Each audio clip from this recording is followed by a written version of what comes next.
मला माहीत नाही तपशील त्याचं. काँग्रेसने जसं 11 विधानसभा मतदारसंघासाठी चाचपणी सुरू केलेली आहे, अर्ज मागून घेतले, तसं तुमचं काय काय ते सांगितलेलं आहे. त्यामुळं आम्ही एकत्रित बसून त्याचा विचार करूया. मनोज जरांगेंच्या विरोधात कायम म्हणणारे जे महाराज बारसकर आहेत त्यांची गाडी पंढरपूरमध्ये जाण्यात आली. आपण कशा पद्धतीने बघताय, पोलीस विरोध करून आपल्याला गाड्या जायला जात आहेत,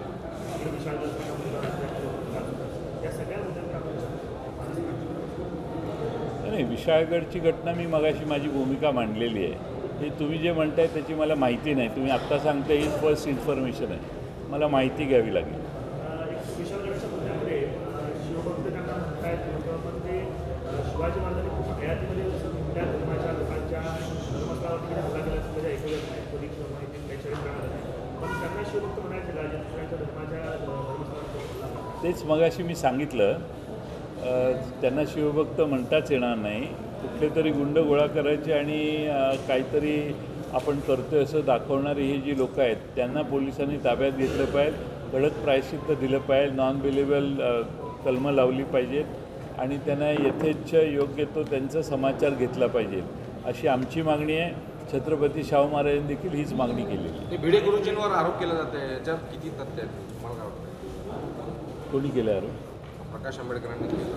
प्रकाश आंबेडकरांनी आरोप केले की याच्यामागे भिडे गुरुजींच्या विचारांच्या लोकांनी हे जे काही केलेलं आहे, विध्वंसक कृत्य जे केलेलं आहे ते भिडे गुरुजींचे समर्थक आहे. अलीकडच्या काळामध्ये सातारला पुसेसावळीला जी घटना झाली, ही घटना झाली, त्यात त्यांच्याशी संबंधित बरीच लोकं आढळलेली आहेत. त्यामुळं ती एक गंभीर गोष्ट आहे आणि अशा घटना करण्याचं काम ठरवून केलं जातं आहे असा निष्कर्ष देखील पोलिसांनी काढलेला असेल असं मला वाटतं. त्यामुळं प्रकाश आंबेडकर जे म्हणत आहेत ते त्या दृष्टीनं त्याचा संदर्भ असा जुळतो आणि त्यामुळं प्रकाश आंबेडकर म्हणत आहेत ते त्यांची माहिती योग्य असेल असं मला वाटतं. पण मागील काही ऐतिहासिक किल्ले असतील किंवा पौराणिक संदर्भ असतील, या सगळ्या संदर्भांना घेऊन पुढे सुरू जे नेहमी वादग्रस्त विधान करण्यामध्ये व्यस्त असतात. लोकाची वादग्रस्त अलीकडेच एक मागच्या ह्याच्यातही असंच वादग्रस्त विधान त्यांनी केलं मागच्या 2-3 आठवड्यापूर्वी.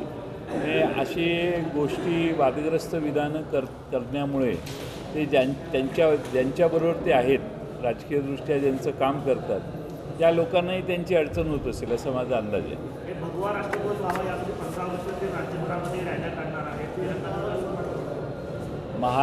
भारतामध्ये संविधान डॉक्टर बाबासाहेब आंबेडकरांनी तयार केलं, त्यावेळी याच प्रवृत्तीच्या लोकांनी संविधानाला विरोध केला.